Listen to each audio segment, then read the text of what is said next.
On today's CHGO Cubs podcast, Ian Happ, Pittsburgh native Ian Happ walks off the Pirates. The Cubs take 3 of 4 against the Pirates. Offense struggles. Pitching is awesome. But more importantly, it's double beer bat day with my pal Blake from Cubs Insider. CHGO Cubs next.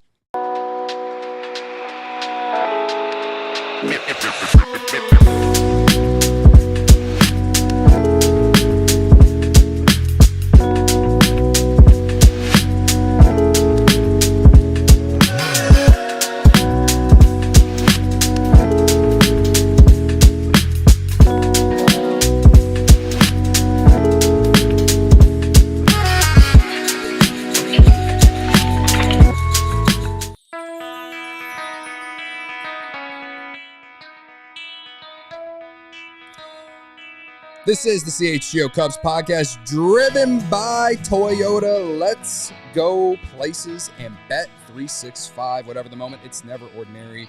Use code CHGO365 at sign up. Hello, everyone. I'm Cody, sitting in for Luke Stuckmeyer, who, as we like to say a lot of times, went to Mexico. It is also Father's Day, so put 2 and 2 together. Joined by my friend Blake Cowell from Cubs Insider. You might know him from Cubs Twitter. What's up, man? What's going on? Thanks for the invite. I'm glad I could make the trip and excited for the show. Yes, and the Cubs are 1-0 when you're here, man. So yeah, I might just have to keep you here for the entire week that Luke is gone. I wouldn't mind that. If the Cubs, we got to do what we got to do. Yeah, and I'm willing to put in the effort. Right. Cubs win 3-2 over the Pirates. Take 3 of 4 at beautiful historic Wrigley Field this weekend. Hello, everyone in the live YouTube chat. Hit the like button for the Cubs taking 3 out of 4 against the Pirates. Hit the like button for Blake. Hit the like button for Ian Happ, Pittsburgh native Ian Happ. Hit the like button in general. Just hit it for us, please. It helps the algorithm, as one might say. There's a lot to talk about in this one. I think it was a fun weekend, also frustrating weekend at the same time. So we got a lot to discuss, but Blake, for me, as we sit here right now, 10 minutes after the show, or 10 minutes after the game, I would say, on one hand, offense frustrating this weekend, of course. On the other hand, pitching was awesome. And you still took 3 out of 4. You're still well ahead in the NL Central right now.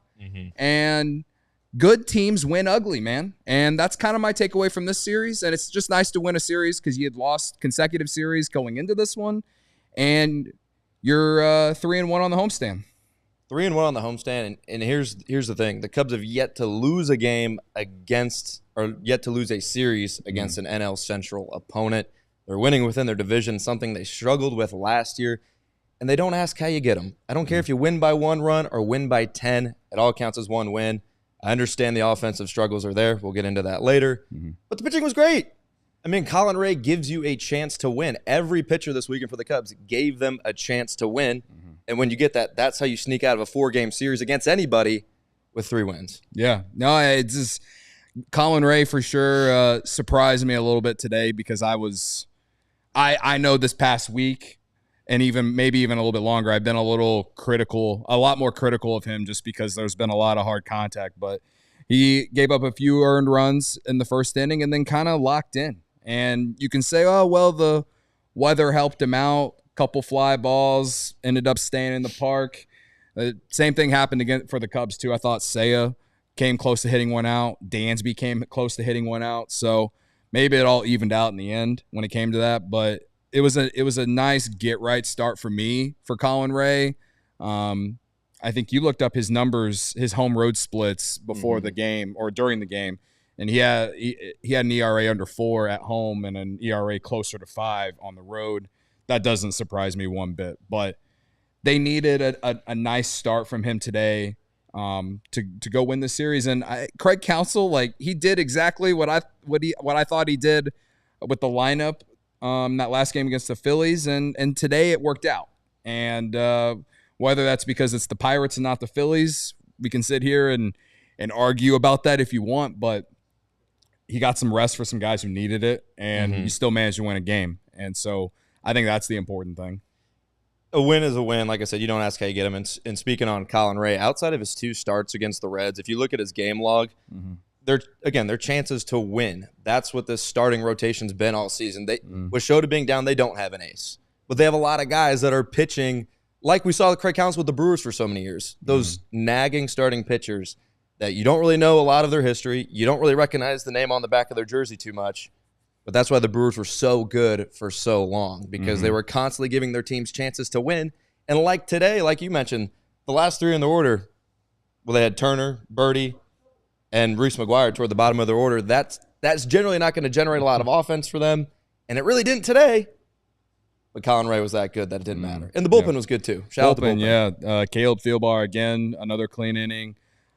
Genesis Cabrera will lead off walk and then got a fly out and then a double play to end it.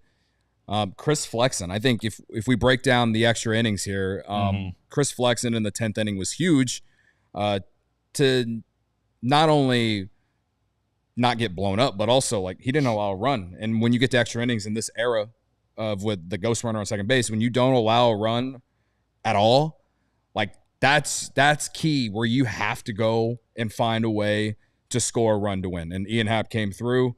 Ian Happ, man, he is, as I think me and you, we've read plenty of discourse on Cubs Twitter or just our YouTube chat. Like it goes back and forth. I'll never give up. I'll never give up. I'll never give up either. Like I think he had a good weekend, even though like if you just follow the box score, you might not think he had a great weekend.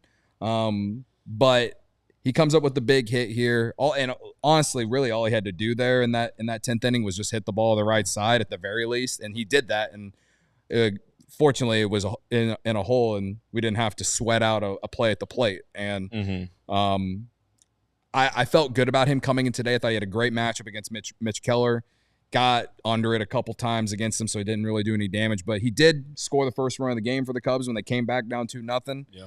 So I think he had a solid weekend. I keep sitting here saying, like, if it looks like that hot streak, that inevitable Ian Happ hot streak is coming.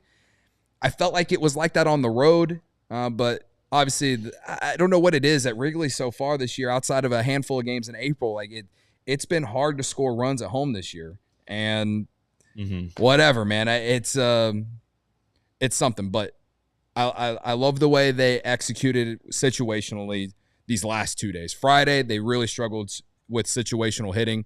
These last 2 days, they were a lot better. I like how you mentioned Friday, because Friday in extra innings, the Cubs had 1, 2, 3 at the plate in the bottom of the 10th, I guess, and they couldn't even get the runner to third. Today, kind of a similar situation where you start extra innings with the Manfred man over there on second, and then double steal, John Birdie's up, and he strikes out. Bad situational hitting, obviously. But then you have Ian Happ, one of the longest tenured Cubs, with all that experience. And we even mentioned when watching the game, like, all you need is a fly ball to the outfield. I mean, he obviously knows that, but line drive works too. Yeah. Either way, they score a run. Good situational hitting, good bounce back from the mishaps on Friday. Back-to-back wins, like we said, 3 of 4. That's what's going to play. And even though the Cubs offense has been struggling and they haven't been hitting as many home runs, I think for the offense to get back on track, you have to see more of that situational hitting. You have to see more of them manufacturing runs like they did in the first inning. I mean, there was no home runs in this game for the Cubs. It was all manufactured through stolen bases, singles, taking the extra base. We saw him get thrown out trying to take an extra base on Friday, and I guess we can talk about that at some point too. But again, manufacture the runs. Yeah. In big picture, if we're looking long term, if you're a sicko like me and you're looking at the standings, Milwaukee beat the Cardinals today 3-2. So I think St. Louis now 7 games back. Milwaukee stays at 5.5, I believe it is. So I think that's how it is. Someone can correct me if I'm wrong on that, but we're looking pretty good right now in the division, man. I know it's still early. We got a lot of baseball. It's June 15th, and it looks very, very nice for the Chicago Cubs. And I'm not saying there's not concerns. I'm not saying that this team is perfect. This team is far from perfect. But you're winning games ugly in fun ways as well at times, dominating ways at times. You're doing it all with what we've seen from the full spectrum from the 2025 Chicago Cubs. This weekend, it was for sure in an ugly fashion, but we've sustained some runs from St. Louis in May, and Milwaukee went on a nice little 6-7 game winning streak at one point, and it didn't matter. The Cubs are well ahead in the NL Central, and I wouldn't say they're rolling right now, but they're playing. They're beating teams they're supposed to be. They're finding ways to win games. And I think a lot of fans who are down on this team right now don't understand, like, that is big, because last year this team would have lost 3 out of 4 against this Pirates team this weekend. The way that this offense played, they would have found a way to lose 3 out of 4 this weekend. And I think that it's important for fans to remember, too, is it's not a perfect product, this team, but it's also not the finished product. Yeah. We got about a month and a half before we see what the trade deadline comes about, and whether that's the Cubs going after a high-ticket item like Chris Sale, or maybe going after a lower-end item like Lucas Giolito, maybe, just to use some names and throw them out there. And I think at the start of the season, we saw how good this team can be when everyone's playing, I don't want to say above their mean, because I think PCA, like, we know what the top of his ceiling could look like. We know what Kyle Tucker's top of the ceiling can look like. We know how good the offense can be. And so that's why I can't find a lot of things to be upset about with the offense, because this isn't the same team as last year. Yeah. There is Matt Shaw who's figuring it out. There is PCA who has figured it out.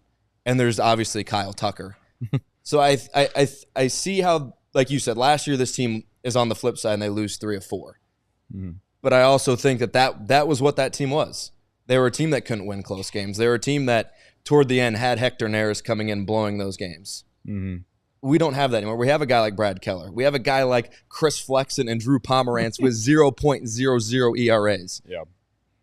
That's a good ERA. And shout out Ryan Presley, too. Yeah. He's taken a lot of the hit for how bad he was toward the start of the season, but since April 1st, he has gone scoreless in 27 of 28 appearances. The only outing he gave up runs was that big blow-up inning against the Giants in extra innings. I don't feel the best when he comes in, but if you're going to give me a scoreless inning, then I have no real reason to be that scared about it. Yeah. Right now, at least. Yeah, no, like you said, it's not a finished product.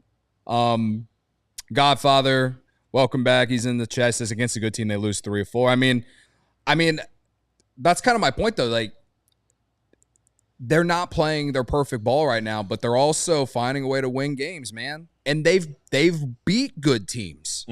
Like, this narrative that I just don't understand, man. Did we not play the toughest schedule in the league in April and through mid-May? Like, did we just forget that happened? Give me a break. Yeah. We're like 16 games above 500. What are we? We're 44-28. I'm not telling y'all how to fan. I'm just saying, like zoom out a little bit. Take a deep breath. All right. We own the season series against the Dodgers, and I know that the piece of the stat that fans were using against the Cubs was their record against teams above 500 for that brief week. And I really think that's the only reason was because the Diamondbacks fell below 500, so those games technically switch. Yeah. Well, they've won 6 in a row, so now the Cubs are technically 500 against teams above 500. So, I mean, again, and good teams are good teams for a reason because they win a lot of games, and they're also good teams. And I think the Cubs are too. And fans, like you said, take a scope out, look at what the team is, look at where the team's going. I mean, they are who they say they are. I mean, they're this good for a reason. They're in first place for a reason. They've built up this nice little padding in the division. So it's going to take, I mean, if they're going to come crashing down, it's going to at least take a full week of everything to go wrong. So, I mean, we're going to see it coming from a mile away, but I think we're in good shape right now. Yeah. So, again, I'm not trying to say that you should fan this way or that way. I'm just giving you a perspective that I think is worth listening to, okay? My guy, Greg Braggs, all the way in Florida in the chat, $2 Toyota Super Chat. Cody plus Blake equals content gold. Wow. Big of him to say. Credit to him. Also, Braggs, you went to Florida and you missed out on a 1-run loss in extra innings with me and Luke in 10 innings of rain Friday. You missed out, you bum. You didn't reply to my tweet. That's the only reason I said that. Yeah, so all I know is that this team would just find ways to win games, and this team last year would have found ways to lose these games. And that's the point I'm trying to push back. So anyway, we got some ads to make or to do, and then we're going to talk about I want to talk more about the offense and the pitching. We'll do the pitching next segment, but first, let's go. Hey, baseball fans, if you're thinking about upgrading your drive this season, Toyota's 2025 lineup is definitely worth the look. There's the RAV4. It's versatile, reliable, and always ready for a little adventure. The Grand Highlander. Plenty of room, super comfortable, great for families or long road trips. If you're looking for efficiency, the Corolla's got you covered. It's smart, stylish, and easy on gas. Need something tougher? The Tacoma brings serious durability. And finally, the Camry is sleek and packed with performance. Summer starts here. From adventures to weekend escapes, our versatile lineup is ready to ride with amazing deals to watch. So visit your local dealer and find yours today. You can check out the full lineup at Toyota.com or stop at your local Chicagoland Toyota dealership. Toyota, let's go places. And as always, right now is the perfect time to become a diehard. Blake, all right? And here's why. If you become a CHGO diehard, you can upgrade your fandom today. You get access to our exclusive written content, a free t-shirt, plenty of discounts on future merch and events, plus access to the CHGO Discord Lounge where we all hang out and talk Chicago sports, good or bad. We're always venting for sure. All you got to do is go to allchgo.com for the latest information on how you can join the thousands of CHGO sickos in our community. We can't wait to connect with you on a greater level. All right. Summer is here, and before you know it, you're going to need some new air conditioning, or you're going to need to work on it if you haven't already, all right? Four Seasons Heating and Air Conditioning, Plumbing, and Electric has been serving the Chicagoland for over 50 years. Now is the time to get your air conditioning checked out, and Four Seasons experts are ready to help you with AC installation, maintenance, and repair. 2024 was officially Chicago's hottest year on record. The heat index even reached 114 degrees last summer at O'Hare. When it's hot and humid, you want to know your home will be cool and comfortable. Just because you have to sweat the Cubs game today or tomorrow, it doesn't mean you need to sweat in your house, all right? Your trusted local experts are Four Seasons Heating, Air Conditioning, Plumbing, and Electric. Visit fourseasonsheatingcooling.com for all their special offers and money-saving coupons. That's fourseasonsheatingcooling.com. All right, back here in the CHGO Cubs podcast. Braggs in the stand says, for $2, Toyota Super Chat, when I miss Friday 120's bad things happen. I tend to agree. I feel like they've never won when you're not there, Braggs, but I cannot confirm. He also says, I sat in a pool for 4 hours until the Cubs won that game. Refused to leave. Multiple drinks. Never leaving. Big of me. Credit to me. How wrinkly are you, Braggs? Happy Father's Day, Braggs. He is a father. He is happy Father's Day, Happy Braggs. Father's Day. Happy Father's Day. Happy Father's Day to all the fathers who are watching us right now.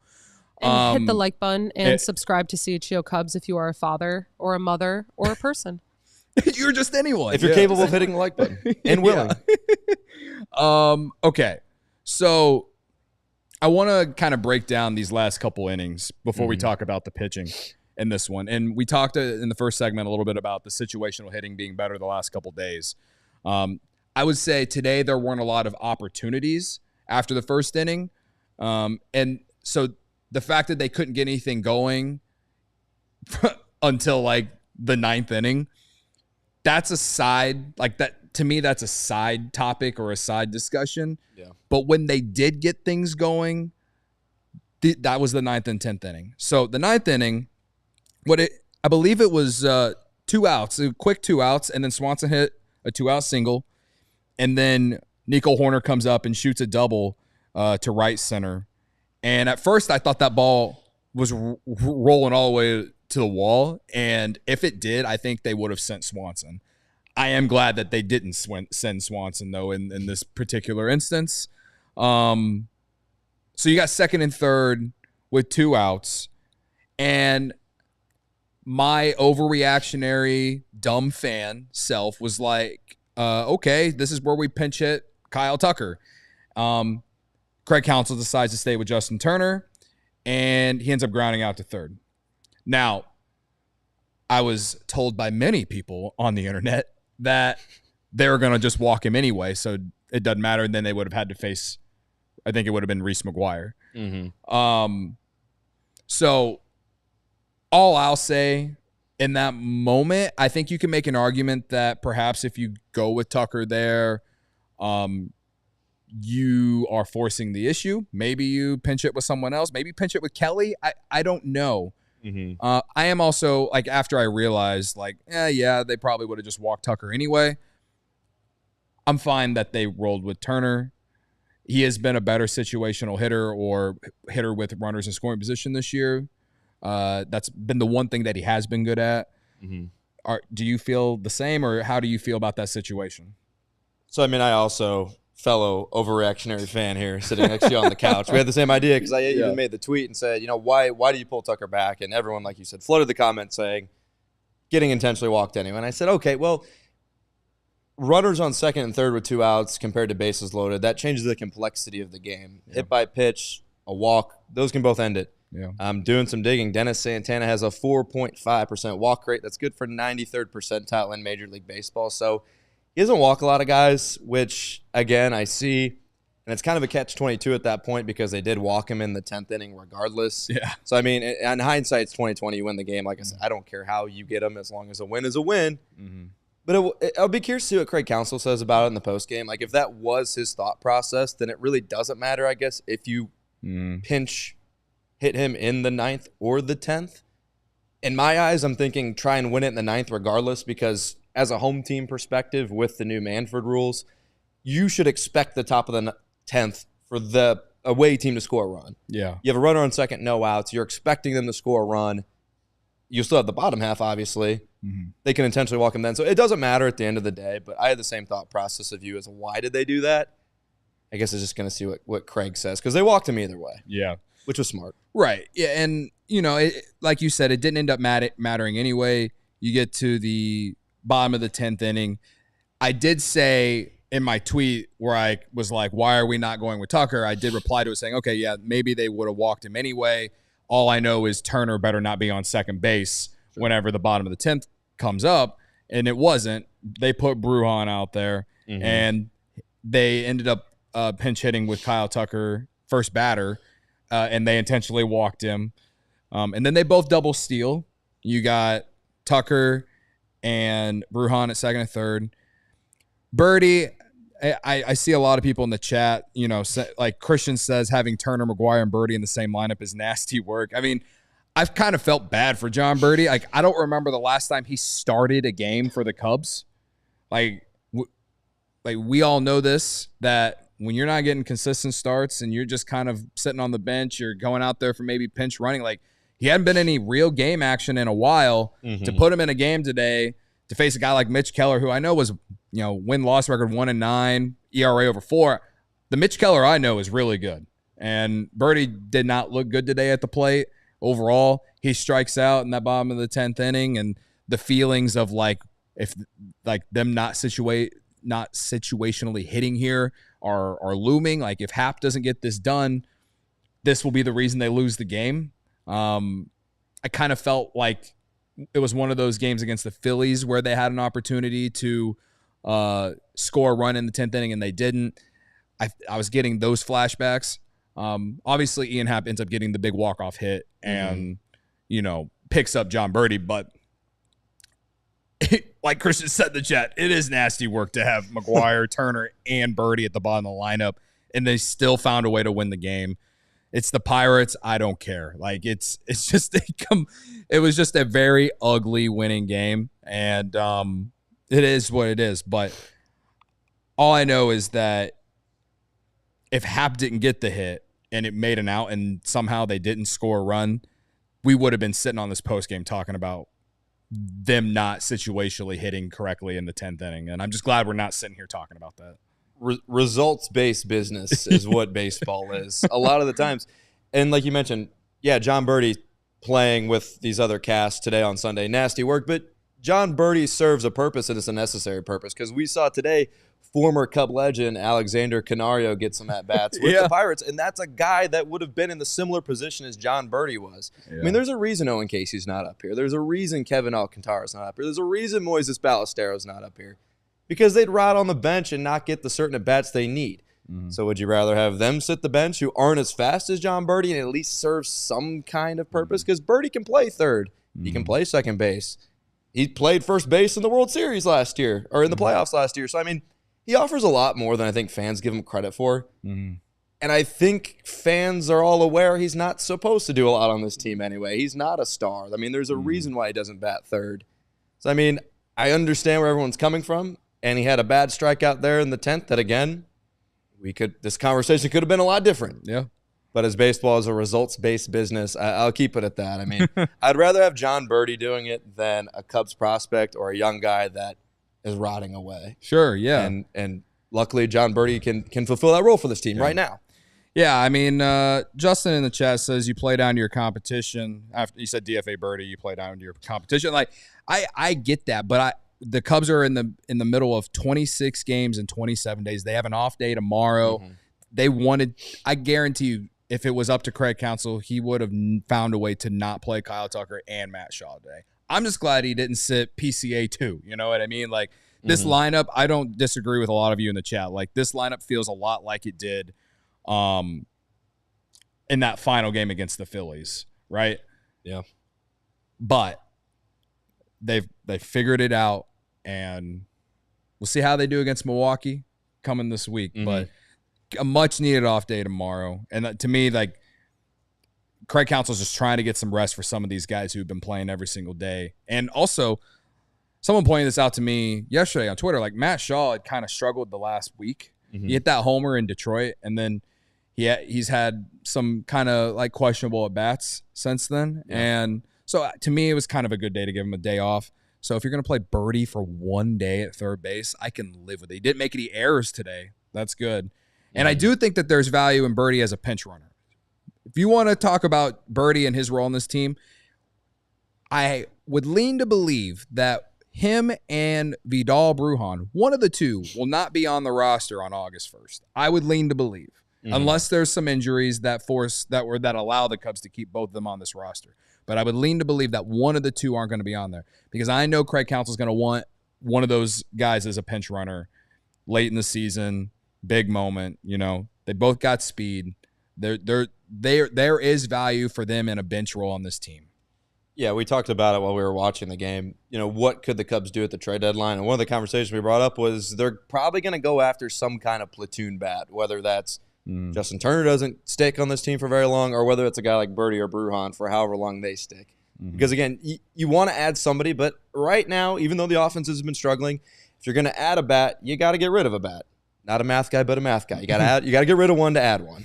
So what does that look like? Like you mentioned, Birdie or Brujan will probably be gone. So, again, it's not worth me arguing over how bad they are when the team, again, I don't care how you get them, Cody. I don't care how you get them. Yeah. This team is good, and they're going to have to keep finding ways to win because, like you mentioned, you got the Milwaukee Brewers coming up this week.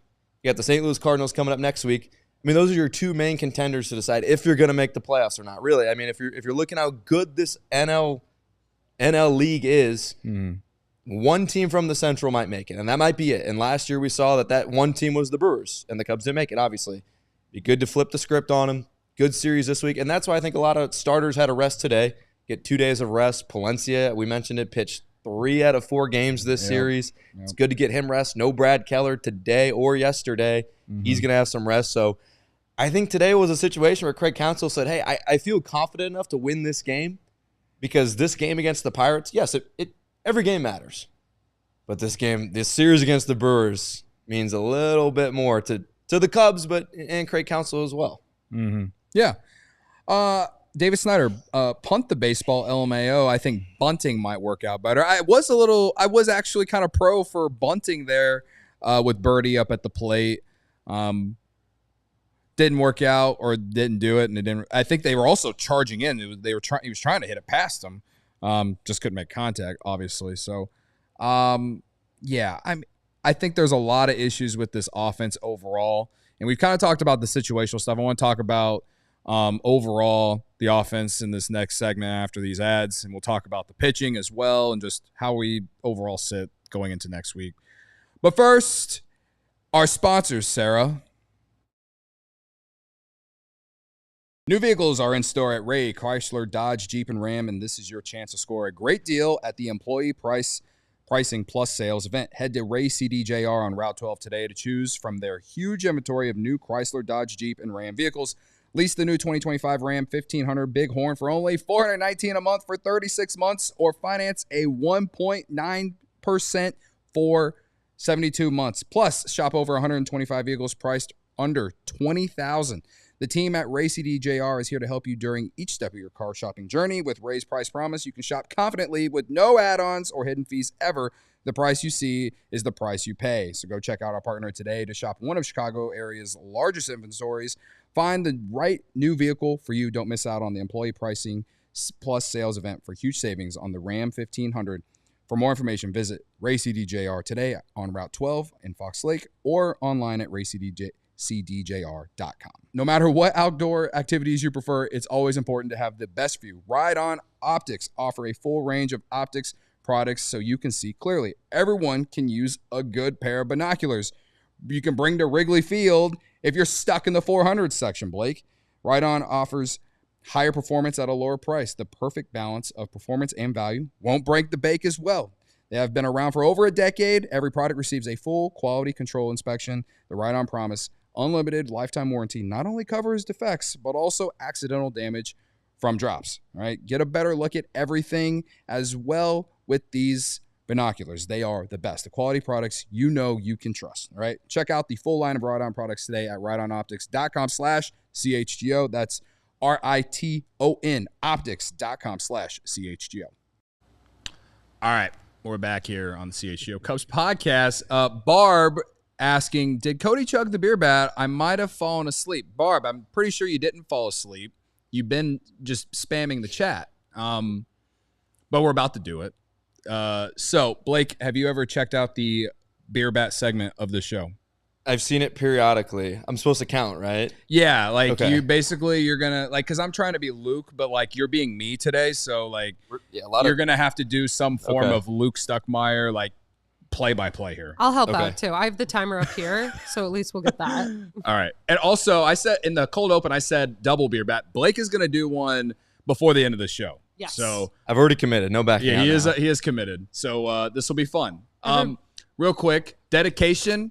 I mean, I feel like I just have to give it to Ian Happ because he got the walk-off hit today. He got the big hit when the Cubs needed it, and I thought he had a good weekend overall. And I swear that like the power inevitable hot streak is coming at some point. It will come. I'm hoping. Fingers crossed. All right.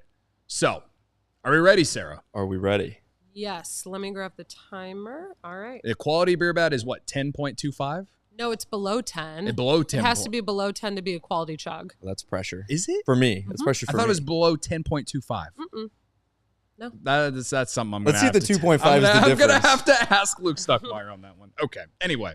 Let's do it. I'm seeing some times in the chat. We got some predictions. 9.6. 8.6 from Barb. We always get a lot of 9.69s. The second the beer touches your lips, the timer starts. For some reason. Yes. All right. And he's off. He's off to a good start, a smooth start. Uh-oh. Oh. Right toward the dude, that was fast. 8.52. That was fast. It helps whenever it's not so like foamy. If you had under 10 seconds, you're a winner. You'd make your Take that, Luke Stuckmeyer. Your father would be proud. Shout out to Ramon. All right. Okay. Regather. Yeah. That was a good one. Hey, when you're throwing beers back, you got to regather afterwards. I get it. I'm going to hand it to you. Okay. You can hold on to it. Before we get out of here, you can do it. All right. All right. Pour whenever you decide to pour. Whenever.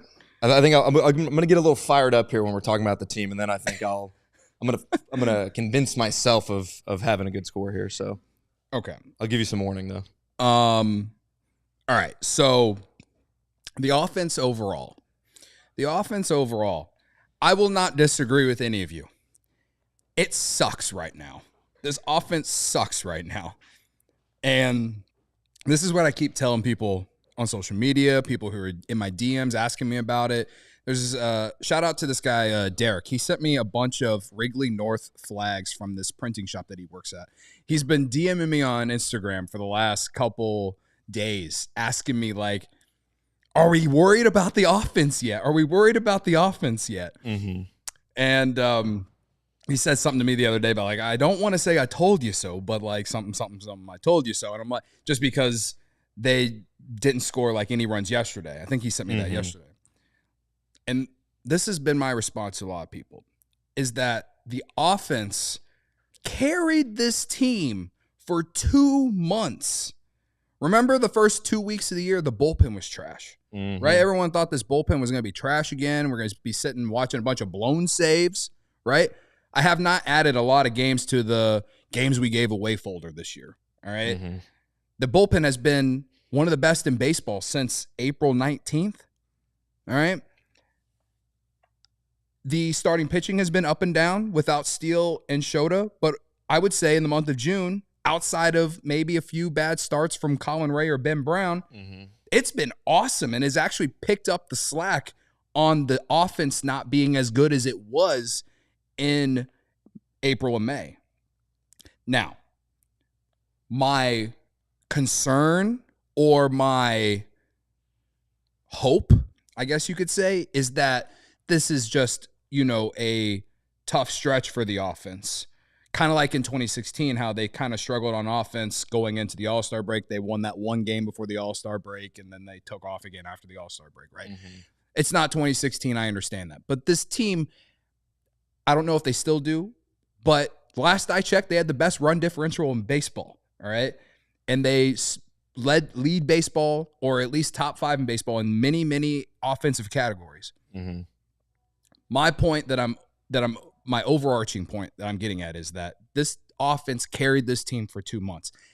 It is time for this pitching staff to carry the offense for a little bit. Yeah.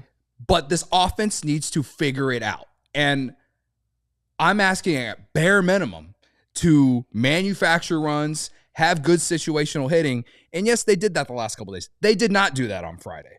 Friday game, I saw a couple people that I know who do other Cubs shows. Sam Olber, shout out Locked on Cubs, said it was one of the worst losses of the year. I don't know if it's one of the worst losses of the year, but as far as situational hitting and just offense in general, it was one of you can make an argument that it was probably one of the worst losses of the year. So I think I'm really saying is that it's gonna take another week or two, maybe 3 weeks, just because I'm so far deep in the weeds with this team that it's going to take that long for me to really flip and say that this offense is in trouble. But this pitching staff has to pick this team up. And I feel like they have. They faced some good teams, and the pitching staff has done well. You can't say pitching is the reason they lost the series to the Tigers, I don't think. I don't think you can say that pitching is the reason they lost the series against the Phillies.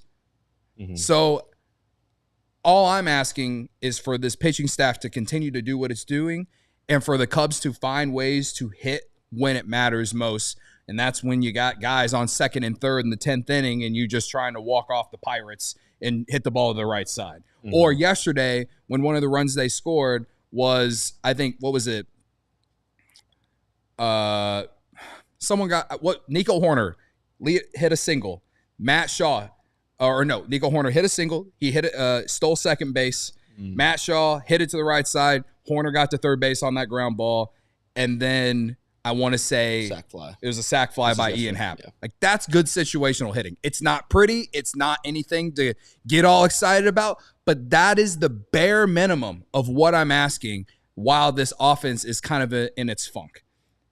Yeah, and I think Marquis showed the stat of it maybe on Thursday. I'm trying to remember which day, but they showed what the Cubs average at Wrigley Field compared to on the road. I think they average like one less home run at home than they do on the road. So like you said, when you're at home, you kind of – and it'd be curious. This would be a good question for Craig Counsell. I'm sure he's a valued listener to this show.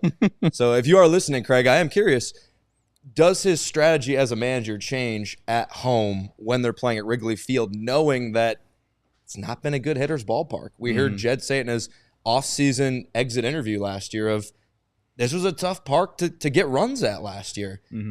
No fault to the Cubs because the other team has to play on the same field as they do on the same day. But if that strategy has to change, then it has to change. So maybe we'll see in the upcoming days, especially this big series at home against the Brewers. And like you said, this team complements each other very well. Yeah. Because like you said, the pitching has to carry us. And this weekend they did. So shout out the pitching. Round of applause for the pitching. But I think where fans are starting to question the offense is when these losses happen against the Phillies, against a huge sold-out series at Comerica Ballpark, against the World Series hopeful Detroit Tigers, when you could walk away from that 2 of 3 and feel really good about this baseball team. And I still did, even though they only lost one game. Mm-hmm. But losing close games to good teams hurt pretty good. Hurt a ton because you're that close to beating them in this upcoming week. I mean, we're going to see the Brewers, and then we're going to see Seattle. 2 solid baseball teams. They're not as bad as the Pirates. So we're going to see how that strategy how Craig Counsell manages this team this week. Is it going to be a lot of close wins? Will it be a lot of close losses? Because I think this week, if the Cubs have a lot of close one-run losses against teams that are around 500 or above, I'll start to feel a little concerned. I won't be fully concerned, but it'll be like, all right, if we can beat the bad teams in close one-run games and the offense is bad, you got to beat some of the good ones in the same fashion. Yeah, and that's fair.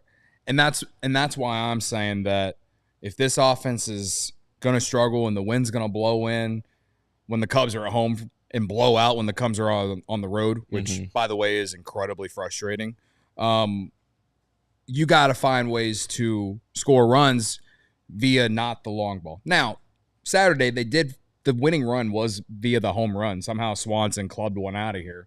Worst player ever hit a home run. Yeah, worst player ever, right? But I thought that the small opportunities that they had, they took advantage of. And the pitching was great. So it's I'm reading some guys in the chat, and one guy said the offense doesn't suck, it's sluggish. Like, yeah, I maybe that's the nicer way to put it. It's been frustrating to watch this offense. The comment I was reading is from Justin. Yes. So all I know is that, yeah, you got away with this sluggish offense against the Pirates. The Brewers' offense hasn't been very good this year either. Nope. But we all know the Brewers are better than the Pirates, especially their offense. Even though their offense has not been very good overall, it is better than the Pirates. The Pirates have one of the worst offenses in all of baseball. So this series against the Brewers, I don't want to call it a measuring stick. You went to Milwaukee back in May and won 2 out of 3 there. Now, the reason you won 2 out of 3 in Milwaukee was because Pete Armstrong had like 3 homers that weekend. And you scored a bunch of runs that weekend. I think this series against Milwaukee, this has potential to be flashbacks to just the last 7 years, truly, of like losing marginal losses to Milwaukee, like not doing everything, like all the small things correctly, based off how this offense is playing right now. But on the flip side, I think the Cubs have played well on the margins this year. They wouldn't be where they're at in the standings or their record if they weren't playing well on the margins. So I don't want to say it's a measuring stick test. It's more of like, can we just get back to doing things? Show us you're different. Yeah. Show us you're different than 2024. Exactly. Like, even though you won a series against Milwaukee, there's still the reminder of what it's been like over the last handful of years against them. And that I think they split the series with St. Louis this weekend. They took 3 of 4. They won today. They took 3 of 4. Okay. So they've been hot. I mean, they've been on a roll. They're finding their stride. And it's kind of funny because the Brewers and Cardinals, there was a stretch where they were playing lights out. But they were still 5 games behind the Cubs. So you didn't really feel that worry. And we've been on the other side of that for the last 3 years. I mean, even think of last year when the Cubs were on fire, winning all those games in August and July. And you're like, man, we can't get over the hump. It was like they're always 3 games out of the wild card, and they stayed there till the last week of September where they dropped to 6 or 7. I'd rather be us than their fans right now. Yeah. Because they're probably thinking the same thing. Like, the Cubs beat the Pirates in 3 one-run games. Like, this team's not good, but guess what? We won the game, so right. I don't care. And if Pirate or Brewer fans are listening, I still don't care. Because that's what they did to us, and they have done to us. Right. Since the last great Cubs team, and now you're seeing the pieces that are going to create this next annoying great Cubs team. Yeah. You think Brewer fans are excited to play PCA this weekend? You just own them at Miller Park. I mean, you post the meme after every Brewers loss. That's fair. Yeah. You think that fan's pumped up? No. He's definitely not. Anyway, yeah, I mean, another good point. Niren says, well-rounded teams win 2-1, 3-2. And so many. I mean, the Cubs led baseball in one-run games last year, you know. You got to tip the bat a little bit more. There you go. Tip that bat. That way it's not as foamy. I'm an experienced person. Blake is pouring the beer bat, all right? I have 2 years bartending experience, but I've never poured a beer in a bat for any I'm telling you, patron. this is harder than what like people think. There's a lot of pressure. Yeah. Like I said, I'm more nervous for this than I am doing the pod. My CHGO debut, I'm more nervous with the beer bat. While he's pouring this, what else we got in the chat, Sarah? Can you scroll up a little bit for me? Someone asked if Blake is Luke's son. Luke, he is not. Blake is not Luke's son.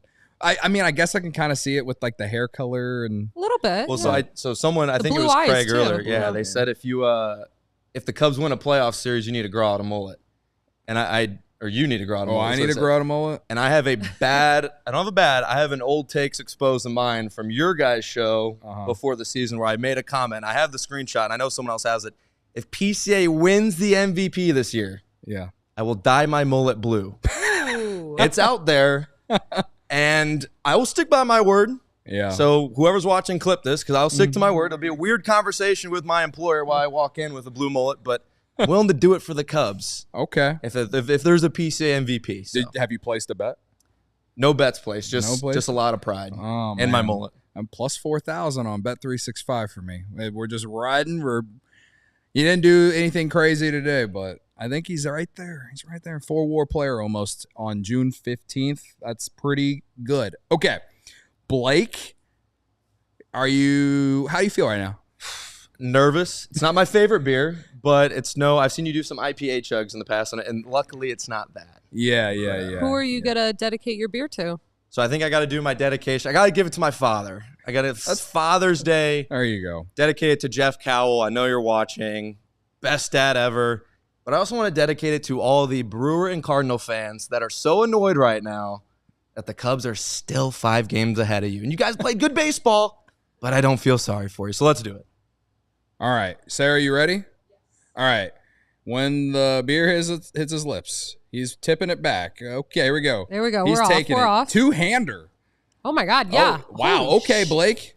6 seconds. 6.34. Or that was 6. Yeah. Yeah, 6.34. That's a record on CHGO. Yeah. That's a record. Yeah, Blake came in here and said, hold my beer. That literally, seriously. Hang the jersey in the rafters. Hang the jersey. Hang the banner. Shout out Obvious Shirts. I'll hang the Obvious Shirts in the rafter. I'll even sign it. Congratulations. Well done. You said you were nervous. I was. That's why he was chugging faster. Hey, when the lights get the brightest, that's when big-time players make big-time plays. A famous man who calls the Chicago Bulls games once said that. I have always said that I'm terrible at chugging. Whenever I started doing this, I was like, I'm just going to do this and see how it goes. You just took that like you've been doing it for years. I got to give you a lot of credit. I am a retired frat star. Shout out Mo State. So, but I am 4 years removed from that now, coming up in December. Mm-hmm. So, sometimes you got to turn back the clock and, back to your prime and dig deep of what's in there. So, all right. Well, that makes me feel like crap because I also was in a house at the Harvard of the Midwest. But I've always sucked at chugging, but I just figure it out doing this thing. If the Cubs keep winning, then you get more practice. Well, the thing was when I first started doing it, I would tip it back too far and then they would just hit me in the face. I think you did it like you tipped it all the way back at the perfect time. Excellent form. And then just, Thank you. Did it. So, I mean. I'm sure my father was very proud. Your dad. Who I dedicated it to. Your dad has never been prouder. Like, someone should clip that beer bat and send it to Blake's dad. Okay. Anyway, we're having a lot of fun here. With the Cubs have won 3 of 4, or 3 out of 4 this weekend. And they're back in the series win column. They had lost 2 consecutive series. And just overall, it's just nice to have this record on June 15th. But there are definitely a lot of concerns. Let's talk about some good stuff. We talked about how the offense has been kind of I want to shift back to the good. I think if Luke was here, we would have done the pitching, and then we would have done the hitting at the end with the bad. I'm just winging it here for the next week, so bear with me. All right. The pitching this weekend was awesome. And the pitching in general, like I said, when we were kind of talking about the hitting, has been awesome here in June. But Matt Boyd, yesterday, I mean, are we? Can I start the send Matt Boyd to the All-Star game propaganda? I think I can. I think I should do that. As of going into today, 2.79 earned run average is tied for 16th best in all of baseball, tied with Chris Sale. Yeah, with a 2.79 earned run average, a 1.5 Fangraphs WAR. He's got a what is it? 3.61 FIP. He's got a 3.55 expected ERA. So, some of the peripherals may not be as beneficial. I will say the one start he had, I think maybe is his last start before this one. He didn't have any strikeouts, and I think the defense saved him, helped him out a lot. But today, yesterday, I thought he was awesome. And obviously, the weather benefited him. I think the weather has benefited some of these Cubs pitchers a lot this year. But him and Jameson Taillon continue to be awesome. We talked about Taillon a lot on Thursday because that was his last start. But Matt Boyd on Saturday, he was nasty. He pitched on Saturday, right? Or was that Friday? Yeah, he pitched yesterday. He pitched yesterday. Okay. Cade Horton pitched on Friday, and he was also good again. Chances to win. Right, give him the chances to win. What are your thoughts on Matt Boyd? 80 and 2/3 innings and 14 starts. I mean, my biggest concern with him this year, going into this year, was just health.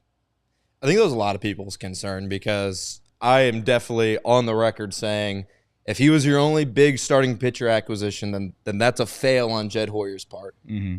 And, man, I've been proven wrong. And thankfully proven. I don't mind being proven wrong. Mm-hmm. And that's what Matthew Boyd's been doing. He's getting paid $14.5 million this year to do exactly all the stats that you've been saying. If you look at the pitching market right now and what contracts those command, I mean, Nathan Eovaldi got like $23 million. Chris Sale this year, he's getting paid, I think, $18 million. But he has an option. I think he's 23 this year, an option for 18 next year. Yes. So, I mean, you look at what it costs to get that production. Mm-hmm. And as we know, Jed Hoyer is given a budget to operate under the Tom Ricketts ownership. And I love Jed Hoyer. I think that what he's been able to do with his offseason acquisitions, he's gotten creative to make this team what it is. Last year, he goes out and signs Shota Imanaga from Japan. What does he do? Comes out and has a great season last year. And he was having a good season this year until he got injured. Made a trade for Michael Busch, giving up Zaire Hope and Jackson Ferris. A risky trade, but a trade you need to make to establish your first base position. Michael Busch has been pretty good. And then you look at this offseason, he goes and gets Matthew Boyd. And a lot of the concern, like you said, was surrounding around his health, not the talent. And knock on wood, we've gotten that Matthew Boyd health. And he's showing why he's probably worth more money. We mentioned it while watching the game. Colin Ray hasn't been phenomenal, but he's been worth more than the $5 million we're paying him. Mm-hmm. And same thing with Matthew Boyd. He's been really good.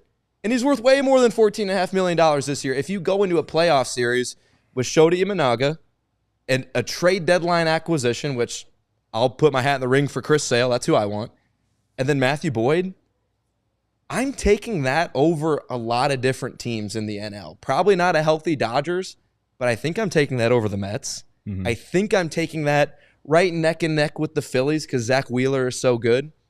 But you're in the conversation to beat those teams. Mm-hmm. I think right now we're not, and that's not to the fault of Matthew Boyd or Shota Imanaga. It's just to the circumstances the Cubs are because, like I mentioned, this team is a good product, but it's also not a finished product. Mm-hmm. So we have to see what that looks like, and Cubs fans now can start looking toward July, or I guess it's technically August, the trade deadline. Yeah. Start looking toward August and start looking toward what players you think can make this team World Series hopefuls. Yeah. Because I think they are right now. If you look at Vegas, they put them in the top 5 or 6 in odds to win the World Series.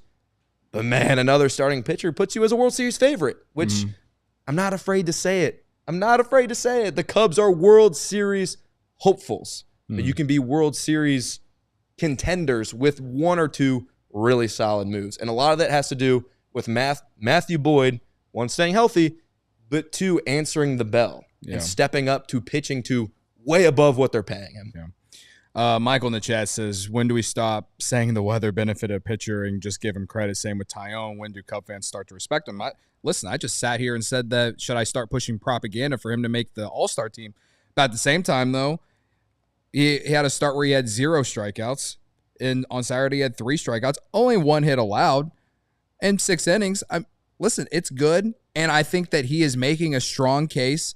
But The one thing, and Blake, I think you could at least agree with me in some fashion on this. This team lacks whiffs in the starting rotation. And I think that's the one thing that is leading me to wanting someone like a Chris Sale or Nathan Eovaldi or someone who has that playoff pedigree that has been there, done that, and can go out there and just find a way to get it done and can do it because you have a great defense behind you and also can get a big strikeout when you need it, man. Mm-hmm. So all I'm saying when it comes to Matt Boyd is that he has been better than I expected in terms of performance because I thought the talent was always there, but also haven't seen enough in terms of the last handful of years because of injuries. I think perhaps the reason that I'm a little surprised on what we got is because the Cubs have had a slew of injuries in the pitching staff, and Matt Boyd hasn't been that. Mm-hmm. So credit to him for being healthy, but I just when you're talking about all of that stuff, getting a guy that can be at the top of this rotation, once you get a guy like that, then guys like Tyone and Boyd, their jobs actually become easier. Of course. You know what I mean? And that's kind of the point. So I'm not really saying that I don't respect them. I'm just more of like, I know what they are. And I think at this point, my biggest concern about Matt Boyd is he going to be doing this in September? Because as I've talked a lot about with Cade Horton hasn't pitched over 100 innings in his professional career. Matt Boyd hasn't pitched a full season in like 4 years. Mm-hmm. You know what I mean? These are legitimate concerns that are fine to have. But I'm enjoying this ride right now with him, and I'm happy that Matt Boyd is stepping up whenever the Cubs need him to step up, you know? So anyway, that's kind of my point. But Boyd was awesome this weekend. Horton was great on Friday. Going up against Skeens, and it rained the entire game. I honestly cannot believe that there was no delay at all. Mm-hmm. I mean, me and Luke sat in the bleachers at Friday 120 Club, and Luke left in like the 6th inning. I gave him a ton of credit for staying for more than half the game because I know Luke, and if it was up, if I would have pushed Luke out of there after the 3rd inning, he would have gone. But he toughed it out and stayed. You know what I mean? So, Cade Horton taking another step. I felt like he competed with Paul Skeens. And honestly, I thought the offense might have looked its best against Paul Skeens. So, I don't know, man. Pitching just continues to be solid, and I think the offense is going to need them to continue to show out here for a little bit. As the weather gets hotter, we'll hope the bats get hotter as well. I mean, we were talking about it. You know, we were talking about the game the other day. Like, the wind really was blowing in, but it didn't seem like it was enough to affect the game in a lot of ways. Andrew McCutchen hit one to the moon, and so did Dansby Swanson as well. So, like I said, and this offense really does revolve. It still revolves around your anchors. It still revolves around Kyle Tucker, who has struggled here and there. It still revolves around PCA, who, it's weird to say it revolves around your 23-year-old second-year player, but it does because he is the highest ranked WAR player in the NL that's going to make me dye my mullet blue. Like, he is that type of player, and when those guys are struggling, the other complementary pieces, because like similar to the starting rotation, when you don't have Justin Steele and you don't have Shota Imanaga, the eyes are going to beam harder on you. So when PCA and Kyle Tucker aren't hitting a home run every 4 or 5 at-bats, you'll see the mean tweets about Dansby Swanson, the worst player ever. And I say quotation marks because he's not. You look at Ian Happ, the worst player ever, who had a walk-off hit today and is always a 4-WAR player. The eyes beam to those guys. So if this offense is going to turn around, it's got to start with your anchors. It's got to start with Kyle Tucker. It's got to get back to being with PCA, who can manufacture runs a plethora of ways. But, I mean, still, grind out runs. Manufacture those runs. And like I said, this week at Wrigley Field, it's a huge week. And, you know, every week's a huge week, but especially against the Milwaukee Brewers, who have had your number for years, have always found ways to beat you in these close, marginal games, because that's why they were so good for so many years. They won on the margins. It's time to beat them at their own game. Yeah. No, I don't disagree, man. Michael says, Cody wasn't talking about you per se, but instead about the vitriol Cubs fans who shout about Tyone and the pitchers as a whole. Cubs pen is one of the best, and waiting on Hodge was still a concern. Yeah, I hear that. All right. We have to get out of here. Blake, where can you tell the people if they don't know who you are, like Barb, where can they find you? Where are you doing your work? You do fantastic work, by the way. Thank you. Where can they find you? So you can find me at Blake Cowell X on X, Blake Cowell X on all platforms. That's COWELL. You can find me on Cubs Insider. I do a lot of the video editing for that, but we're writing great content every week, editing those videos on all platforms, as well as WRMN at 1410 a.m. every Saturday from 10 to 12 on The Truth About Chicago Sports. That's where you can find me. All right. Well, thanks for coming in. Cubs are 1-0 when Blake is in studio with me. Luke is going to be in Mexico, quote unquote, tomorrow. Alex Cohen, broadcaster for the Cubs, in with me and Kevin Wells. We'll see you then. Cubs win 3-2 against the Pirates. Take 3 of 4. We're riding high into a Monday off day. We'll see you tomorrow, 12:30, I believe. 1:30, I believe. All right. We'll see you there. Thanks for checking out the CHGO Cubs podcast. See you tomorrow. Goodbye. Peace. We all silly like the mayor.